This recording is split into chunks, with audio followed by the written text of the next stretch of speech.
చిరంజీవి నటించిన ఖైదీ సినిమా 1983 సంవత్సరం అక్టోబర్ 28వ తేదీన రిలీజ్ అయి ప్రపంచమే సృష్టించింది. ఇది అందరికీ తెలిసిన విషయమే. అయితే ఈ ప్రపంచం వెనకాల ఉంటే కారణాలేంటి, అసలు ఈ సినిమా ఎలా రూపొందించింది, ఏ విధంగా ఇందులో ఫస్ట్ ఎవరు హీరోగా సెలెక్ట్ చేసుకోబోయారు, ఇవన్నీ కూడా ఆసక్తికర విషయాలు తెలుసుకుందాం. ఈ సినిమా 1983 సంవత్సరంలో రిలీజ్ అయినప్పుడు రెండు పెద్ద మార్పులు జరిగాయి. వాడేంటంటే అప్పటి వరకు హీరోగా ఉన్నటువంటి ఎన్టీ రామారావు రాజకీయాలకు ప్రవేశించి 1983 సంవత్సరంలో ముఖ్యమంత్రి అయ్యారు. తర్వాత ఈ 83 సంవత్సరంలోనే అక్టోబర్లో రిలీజ్ అయినటువంటి ఈ సినిమా అఖండ విజయం సాధించింది. అంటే చిరంజీవి ఒక మెగాస్టార్ గా మారడానికి తొలి పునాది వేసింది కూడా ఖైదీ సినిమానే. ఈ ఖైదీ సినిమాలో ఫస్ట్ ఎవరు అనుకున్నారంటే హీరో కృష్ణనే ఈ సినిమాలో యాక్ట్ చేయమని చెప్పి ప్రొడ్యూసర్స్ అడిగారు. అప్పటికి కృష్ణ చాలా బిజీగా ఉన్నారు, కాల్ షీట్లు అడ్జస్ట్ చేయడం కూడా కష్టంగా ఉంది. అయితే వాళ్ళకి ఆయన సలహా చెప్పారు, మీరు చిరంజీవితో ఈ సినిమా తీస్తే బాగుంటుంది, ఎందుకంటే అతను ఇప్పుడు బాగా పైకి వస్తున్నాడు అని చెప్పి ఒక సలహా కూడా ఇచ్చారు. అంటే కృష్ణది చాలా మంచి మనస్తత్వం, ఎవరో కాంపిటేటర్స్ కి మన పేరు చెప్పకూడదు ఇలాగా ఆయన మనసులో ఎప్పుడు ఉండేది కాదు. ఏదైనా సరే ఓపెన్ గానే చెప్పేవాళ్ళు. అసలు కటకటాల రుద్రయ్య సినిమాకి కూడా హీరో కృష్ణ హీరో కాకపోతే కాబట్టి కృష్ణరాజుకి రికమెండ్ చేస్తారు ఆయన. ఆ విధంగా ఇందులోకి చిరంజీవి ఎంటర్ కావడం జరిగింది. అయితే ఈ సినిమా షూటింగ్ వచ్చేప్పటికి డేట్స్ ఇచ్చేసారు. ఇందులో బేసికల్ గా ఎం తిరుపతి రెడ్డి అని చెప్పి ఈ సంయుక్త ఆర్ట్స్ మూవీస్ డాక్టర్ అయినా తిరుపతి రెడ్డి అన్న ఆయన, ఈయన చెన్నైలో ఫైనాన్స్ కూడా సినిమాకి ఇస్తూ ఉండేవాళ్ళు. ఆయనకు ఒక హాబీ, ఎలాగైనా ఒక మంచి సినిమా తీయాలని చెప్పి దానికి వియత్నాం వీడు సుందరం అని చెప్పేసి ఒక రైటర్ ఉండేవాడు తమిళనాడులో. ఆయన స్క్రిప్ట్ అది కూడా బాగా రాస్తారని పేరుంది. ఆయనకి అప్రోచ్ అయ్యి ఒక మంచి కథ ఇమ్మంటే ఆయన చాలా కథలు చెప్పారు. ఎన్ని కథలు చెప్పినా కూడా అప్పటికి డైరెక్టర్ గా ఎన్నుకోబడినటువంటి కోదండరామిరెడ్డికి నచ్చలేదు, అలాగే ప్రొడ్యూసర్స్ కూడా నచ్చలేదు. అయితే ఇంకా టైం ఏమో దగ్గర పడుతుంది. అంటే యాక్చువల్గా జూన్ 15వ తేదీన ఈ సినిమా షూటింగ్ ప్రారంభం కావాలి. ఒకవేళ కనుక ఈ డేట్స్ కనుక అడ్జస్ట్ కాకపోతే చిరంజీవి డేట్స్ వేరే ప్రొడ్యూసర్స్కి వెళ్ళిపోతాయి. సో అప్పటికి కూడా చాలా బిజీగా ఉన్నారు. ఈ సినిమా చిరంజీవికి 62వ సినిమా.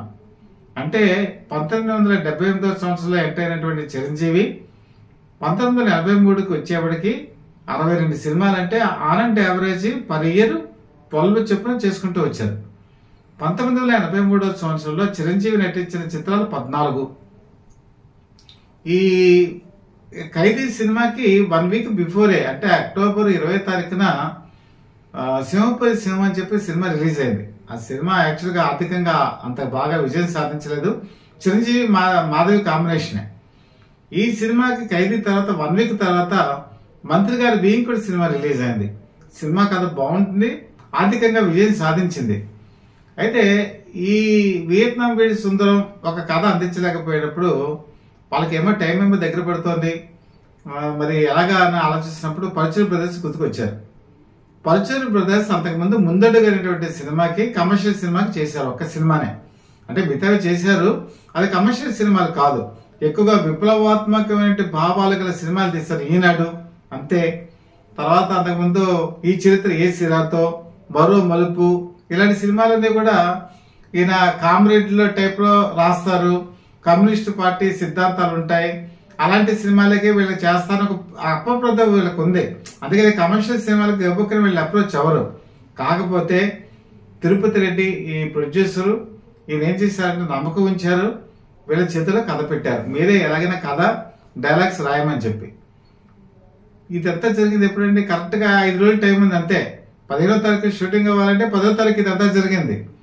వీళ్ళు వెంటనే కూర్చొని కథ అంతా రాశారు. రాసి తీసుకెళ్లి చూపిస్తే తిరుపతి రెడ్డి ఆయన కూడా మంచి అవగాహన ఉంది. అందులో ఏం చేశారంటే ఒక కుటుంబం, ఆ కుటుంబంలో గ్రామీణ యువకుడు ఇతని తండ్రిని రావుగోపాలరావు చంపేస్తాడు. చంపేసిన తర్వాత వాళ్ళ పొలాన్ని కూడా లాగేసుకుంటాడు. దాన్ని కౌలు చేసుకుంటూ వాళ్ళ ఇంట్లోనే నౌకరిగా పనిచేస్తుంటాడు. ఇది ఫస్ట్ స్క్రిప్ట్.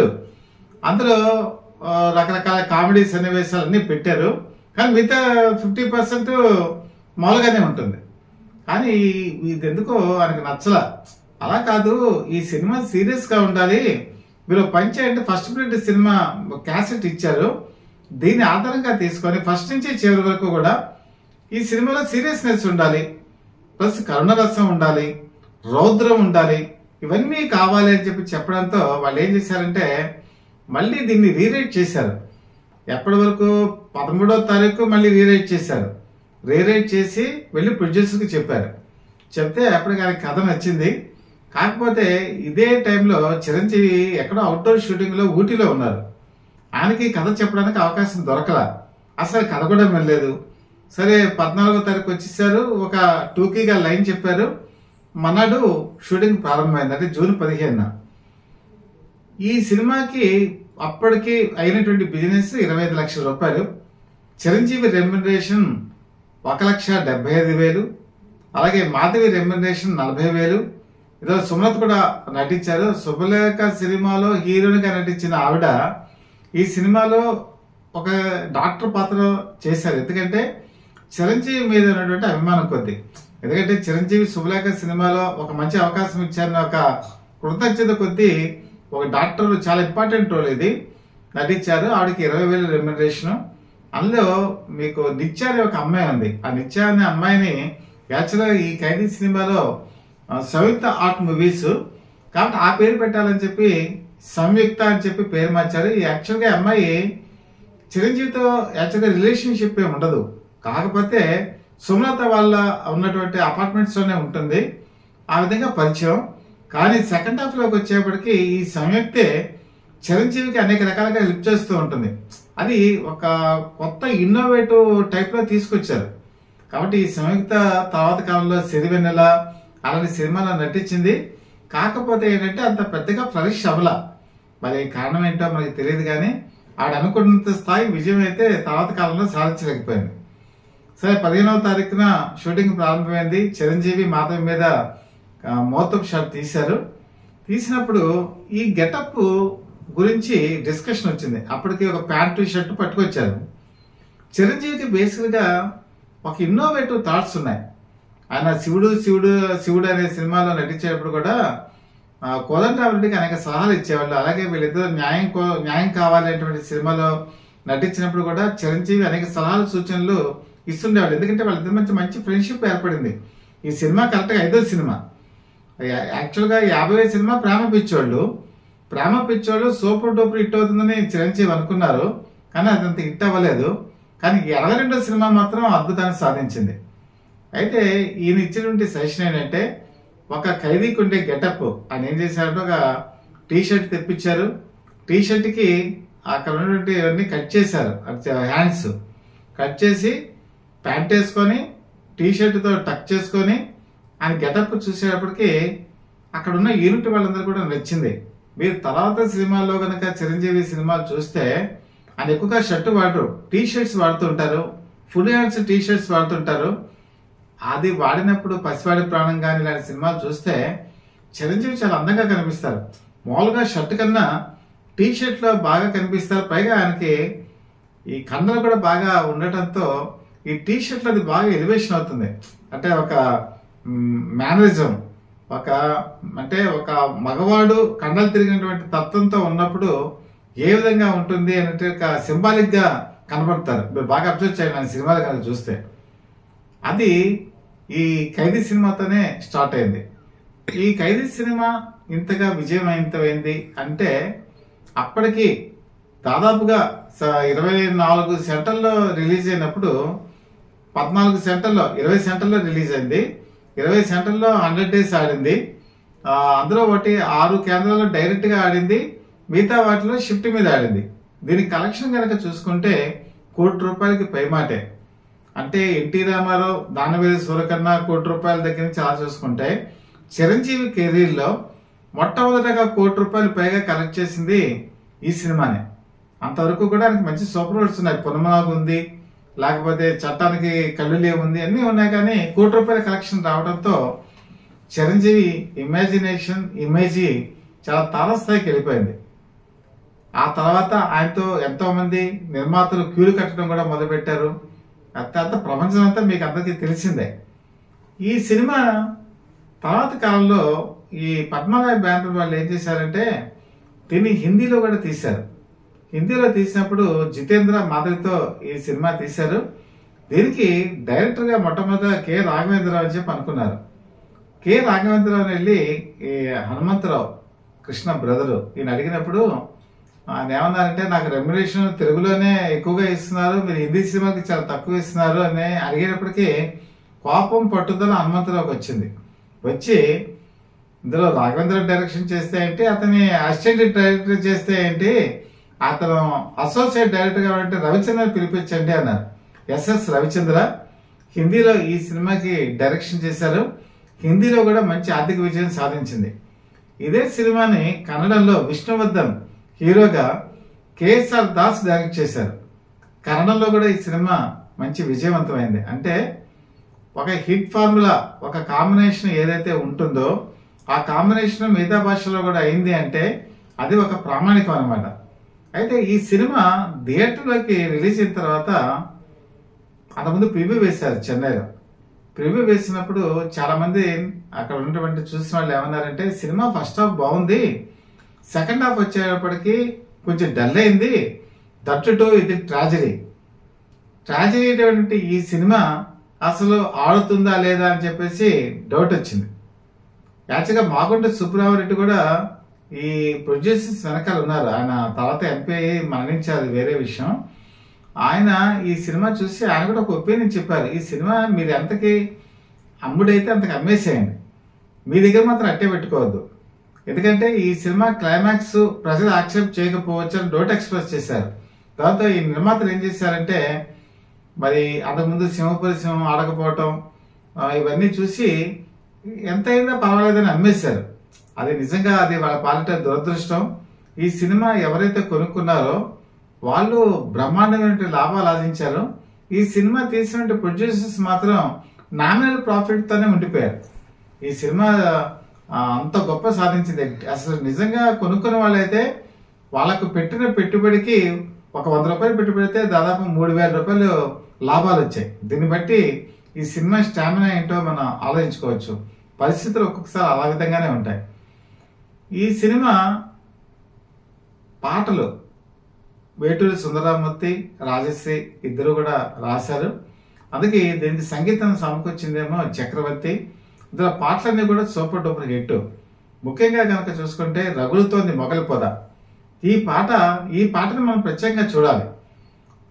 అడవిరావుడి సినిమాలో ఆరేసుకోపోయి పారేసుకున్నాను అని చెప్పి ఆ పాట ఆ సినిమాని ఎలాగ నడిపించిందో, ఇందులో రగులుతోంది మొగలి పొద అనేటువంటి పాట కూడా ఆ రోజు థియేటర్లో ఒక ప్రపంచం. దీనికి సలీం మాస్టారు సంగీతం, వేటూరి చక్రవర్తి వీళ్ళు సమకూరిస్తే ఈ పాటని కంపోజ్ చేసింది సలీం మాస్టర్.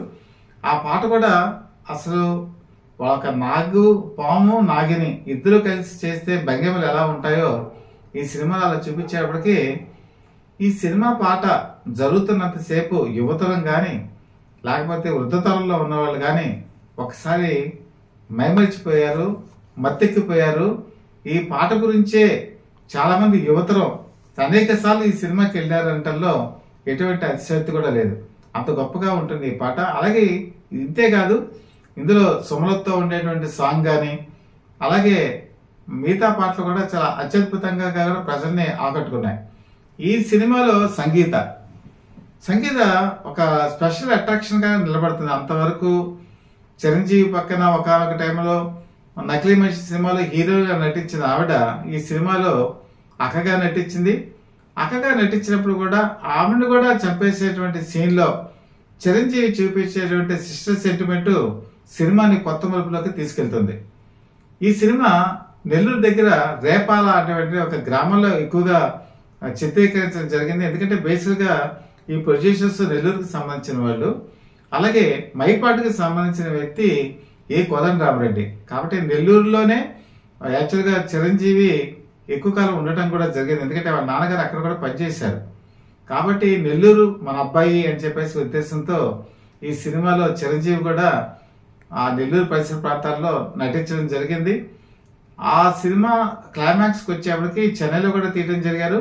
ముఖ్యంగా మీకు సెకండ్ హాఫ్ వచ్చేప్పటికి చిరంజీవి ఫారెస్ట్ లోకి వెళ్ళి తలదాచుకునేటువంటి సన్నివేశాలు ఉంటాయి. వాటిని తలకోన అటువంటి ప్రాంతంలో తీశారు. ఇది తిరుపతికి దగ్గరలో ఉంటుంది. ఈ తలకోనలో షూటింగ్ జరిగేటప్పుడు అకామిడేషన్ ప్రాబ్లం, ఎందుకంటే అప్పటికే అగ్రస్థాయి హీరోకి వెళ్ళిపోతున్నాడు చిరంజీవి. అంతకుముందు కిరాయి రోడ్డీలు అనేటువంటి సినిమాలు కూడా తలకోనలో తీశారు, కానీ అప్పటికి అంత హీరోగా ఎస్టాబ్లిష్ అవ్వాల. అప్పుడు ఏంటంటే ఏవో చిన్న చిన్న గెస్ట్ హౌస్లు తీసుకోవటం, అలాగే కోదండరామిరెడ్డి చిరంజీవి ఒకే రూమ్ లో పడుకొని నేల మీద పడుకొని మంచాలు లేకపోయినా అడ్జస్ట్ అయ్యేవాళ్ళు. కానీ అప్పటికే ఆయన పరిస్థితి వేరుగా ఉంది. కానీ చిరంజీవి ఏం చెప్పారంటే, నేను తిరుపతి వెళ్ళి తిరుపతి నుంచి మళ్ళీ ఇక్కడికి వచ్చి టైం వేస్ట్ అయిపోతుంది, నాకు ఎక్కడైనా ప్రాబ్లం లేదు, నేను ఎలాగైనా అడ్జస్ట్ అవుతానని చెప్పి ఆ రోజు కిరాయి రోడ్డీల్లో ఎలాగా నేల మీద పడుకున్నారో అలాగే తనకున్న పరిమితమైనటువంటి సౌకర్యాలతోనే అడ్జస్ట్ అయ్యారు. చిరంజీవికి ఉన్నటువంటి ఆ గొప్పతనం ఆ తర్వాత ఈ రోజుల్లో కూడా మనం చూస్తున్నాం.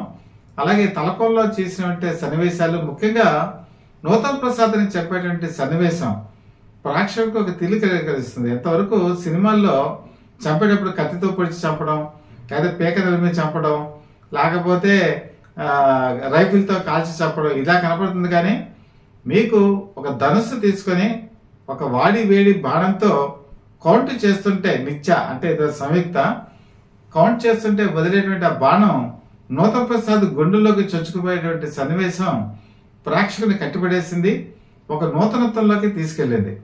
అలాగే ఈ సినిమాలో కనుక చూసుకుంటే ఏక్నాథ్ అని చెప్పేసి స్పెషల్ ఎఫెక్ట్స్ సమకూర్చారు.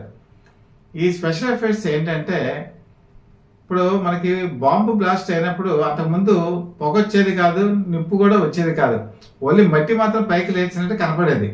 కానీ ఏక్నాథ్ ఇందులో ఫస్ట్ టైం ఏం చేశారంటే, బాంబు బ్లాస్ట్ అయిన వెంటనే పొగ రావటం, నిప్పులో రావర్లు రావటం ఇలాగా చిత్రీకరించారు. అంటే నిజంగా బాంబు పేరిందా అన్నటువంటి సన్నివేశం, ఆ ఎఫెక్ట్ ఇందులో మనకు కనపడుతుంది. ఖైదీ సినిమా ఇందులో కనుక ఫైట్స్ కనుక చూసుకుంటే, అప్పటి వరకు అంతకుముందు వచ్చినటువంటి సినిమాల్లో ఫైట్ సన్నివేశాలు, ఇందులో ఉండే ఫైట్ సన్నివేశాలు చాలా విభిన్నమైన తరహాలో ఉంటాయి. ఒకప్పుడు ఒక హీరో 10 మంది విలన్స్ ని కొట్టేటప్పుడు క్రాఫ్ చిరిగేది కాదు, షర్టు చిరిగేది కాదు, అలాగా ఉండేది. కానీ ఈ సినిమాలో రియల్ ఫైట్స్ ఎలాగుంటాయి అనేది చూపించడం జరిగింది. ఈ సినిమా అసలు ఓపెనింగే కనుక చూసుకుంటే, ఒక పోలీస్ ఆఫీసర్ ఇందులో రంగనాథ్ నటించారు. రంగనాథ్ కూడా చాలా సీనియర్ మోస్ట్ యాక్టర్ కాబట్టి తన ప్రతిభ అంతా కూడా ఇందులో చూపించడం జరిగింది. ముఖ్యంగా చిరంజీవిని అనుమానించడం, అలాగే పోలీస్ స్టేషన్ తీసుకెళ్లటం, అతనికి కత్తితో గుండు చేయాలని ప్రయత్నం చేయటం, దాన్ని తప్పించుకునే ప్రయత్నంలో భాగంగా చిరంజీవి పోలీసులతో ఫైట్ చేయటం, అక్కడి నుంచి తప్పించుకోవడం, ఆ తప్పించుకునే ప్రయత్నంలో భాగంగా కాల్పులు జరపడం, ఒక బుల్లెట్ దిగబడిపోవడం. ఇది ఈ ఫస్ట్ షాట్ కనుక చూసుకుంటే అసలు అదిరిపోయింది. అసలు థియేటర్స్ లో వాళ్ళందరూ కూడా, ఈ సినిమాని నేను కూడా థియేటర్లో చూశాను కాబట్టి నేను ఇంత స్పష్టంగా చెప్పగలుగుతున్నాను, అందరూ బుర్రుతులొగిపోయారు. ఏంటి సినిమా ఏ లెవెల్కి వెళ్ళింది, అసలు టాలీవుడ్ లో ఉండేటువంటి సినిమా ఇంత గొప్పగా ఉంటుందా అని చెప్పి కొత్త నూతనత్వం గురించి ఆ రోజు అల్లులు చేసే వాళ్ళంతా కూడా చప్పట్లు కొట్టారు. ఇది ఈ సినిమాకి చాలా టర్నింగ్ పాయింట్. అలాగే ఇందులో వేగం, సినిమాలో వేగం కనబడుతుంది. అంతకుముందు సినిమాల్లో ఏంటంటే సెంటిమెంటు వీటితో వెళ్ళినా కూడా వేగం ఉండేది కాదు. కానీ ఇందులో పాటలు చాలా అతి వేగంగా ఉంటాయి, స్టెప్స్ ఫైట్స్ చాలా వేగంగా ఉంటాయి, అలాగే హీరో కదలికలు కూడా చాలా వేగంగా ఉంటాయి. సినిమా నడిచేటువంటి కథా గమనం కూడా చాలా వేగంగా ఉంటుంది. ఇది మెగాస్టార్ అవటానికి ఈ ఖైదీ సినిమాలో ఈ అంశాలన్నీ కూడా బాగా ఉపయోగపడ్డాయి. తర్వాత నిర్మాతలకి ఇది ఒక పుస్తకంలా తయారైంది. ఈ అంటే ఒక బుక్ కనుక చూసి మనం ఎలా ఫాలో అవుతామో, చాలా మంది డైరెక్టర్లు అబ్జర్వ్ చేసిన విషయం ఏంటంటే, చిరంజీవిలో అన్ని లక్షణాలు ఉన్నాయి, అతను డాన్స్ బాగా చేయగలడు, ఫైట్స్ బాగా చేయగలడు అని అందరికీ తెలుసు. కానీ వాటిని ఎంత స్పీడ్తో తీసుకెళ్ళాలి అన్న విషయం ఇందులో చూపించాడు. అలాగే ముఖ్యంగా కనుక చూసుకుంటే కరుణరసంలో ఆయన చూపించినట్టు అభినయం, అలాగే లాస్ట్లో వచ్చేవాడికి ఉరి తీసే సన్నివేశం ఉంటుంది. ఈ ఉరి తీసే సన్నివేశానికి ముందు మాధవ్తో ఒక మాట చెప్తాడు, నేను ఈ జీవితం నా పగకే అంకితం చేశాను, కానీ మరొక జన్మ అంటూ ఉంటే నా ప్రేమకే నిన్ను అంకితం చేసుకుంటానని చెప్పి ఒక డైలాగ్ ఉంటుంది. ఇది ప్రేక్షకులని క్లైమాక్స్ లో కళ్ళమ్మటి నీళ్లు తెప్పించింది. అలాగే చిరంజీవిని ఉరి తీసేటువంటి సన్నివేశంలో కూడా తిరుపతిలో ఒక రియల్ సంఘటన జరిగింది. ఇది అప్పట్లో పేపర్లో కూడా వచ్చింది. ఒక అంటే వృద్ధురాలు ఆవిడ చలించిపోయింది. వెంటనే ఆ థియేటర్లో లేచి ఉరి తీయద్దు అని చెప్పేసి కేకలు పెట్టి కన్నీళ్లు పెట్టుకునేటప్పటికి ఆ సినిమా ప్రొజెక్షన్ కూడా ఒక 5 minutes ఆపేయడం జరిగి ఆ థియేటర్ వాళ్ళు ఆవిడకి సముదాయించి ఇది సినిమా అమ్మ, మీరు రియల్ గా దీన్ని ఎప్పుడు ఫీల్ అవ్వద్దని చెప్పి చెప్పడం కూడా జరిగింది. దీన్ని బట్టి అర్థం చేసుకోవచ్చు ఆ రోజు ప్రేక్షకులు ఏ విధంగా దీన్ని రిసీవ్ చేసుకున్నారని. అలాగే ఇందులో ఒక వినూత్న టెక్నిక్ కూడా ఉంటుంది. ఒక బండి మీద చిరంజీవి ఉన్నప్పుడు అది కింద నుంచి పైకి లేస్తుంది, ఆయన పైకి లేస్తూ కనపడతాడు, అంటే కింద నుంచి పైకి లేస్తూ కనపడతాడు. ఇది చూసేటప్పటికీ కూడా ప్రేక్షకులు ఒక వినూత్న తరహాలో దీన్ని అబ్జర్వ్ చేశారు. అంటే కొన్ని స్పెషల్ ఎఫెక్ట్స్ ఈ సినిమాలో ఉన్నాయి. ముఖ్యంగా పరుచూరి బ్రదర్స్ రాసేటువంటి డైలాగ్స్ చాలా లెంగ్తీగా ఉంటాయి, కానీ ఈ సినిమాలో క్రిస్ప్గా షార్ట్గా క్వశ్చన్ అండ్ ఆన్సర్స్ ఎంత షార్ప్గా ఉంటే అలాగ ఉంటాయి. అంటే రాఘగోపాల్ ఒక డైలాగ్ చెప్తే చిరంజీవి ఒక డైలాగ్ చెప్తాడు, కానీ అది పెద్దగా లెంతీగా ఉండదు, షార్ప్గా కత్తిలాగా దూసుకుపోతుంది, బుల్లెట్ లాగా దూసుకుపోతుంది. కాబట్టి ఈ డైలాగ్స్ కూడా ఆ వరవడి ఆ రోజు ప్రేక్షకులకు నచ్చింది. ఆ రోజు ఇండస్ట్రీలో సూపర్ స్టార్ కృష్ణ చాలా ముందంజలో ఉన్నటువంటి ఆ సమయంలో ఈ ఖైదీ సినిమా ఒక్కసారి యువతరాన్ని ఆకట్టుకుంది. అలాగే వృద్ధతరంలో ఉన్న వాళ్ళు కూడా ఒక నూతన నటుడు మెగాస్టార్గా అవతరించబోతున్నాడు అని చెప్పి వాళ్ళు గుర్తు చేసుకున్నారు. అయితే ఈయన ఈ స్టార్డమ్ పూర్తిగా 86, 87కి వచ్చేవాడికి సుప్రీం హీరో కింద మారారు. ఆ తర్వాత కాలంలో మెగాస్టార్గా మారారు. ఈరోజు ఇండస్ట్రీకి బిగ్ బాస్ కింద మారారు. అయితే ఎప్పటికీ కూడా ఆయన కెరీర్లో ఆయన అద్భుతమైన చిత్రం రైజింగ్ ఇదిలో వెళ్ళింది అంటే మాత్రం ఖచ్చితంగా ఈ ఖైదీ సినిమానే. ఈరోజు చాలా మంది నిర్మాతలు ప్రొడ్యూసర్స్ మీ కథ మీద కూర్చున్నాం, 2 సంవత్సరాలు బట్టి ఈ కథనే చేస్తున్నాం అన్నది ఆ రోజు పరుచూరి బ్రదర్స్ కేవలం 5 రోజుల్లో మొత్తం కథ డైలాగ్స్ రాసేసి చేశారంటే అది ఎంత నూతనత్వంతో వచ్చింది అని చెప్పి మనం ఆలోచించుకోవాలి. అలాంటి కథలు ఆ ఖైదీ ఎప్పటికీ కూడా మన తెలుగు ప్రేక్షకులకు గుర్తుండిపోతుంది, ముఖ్యంగా మెగాస్టార్ చిరంజీవికి.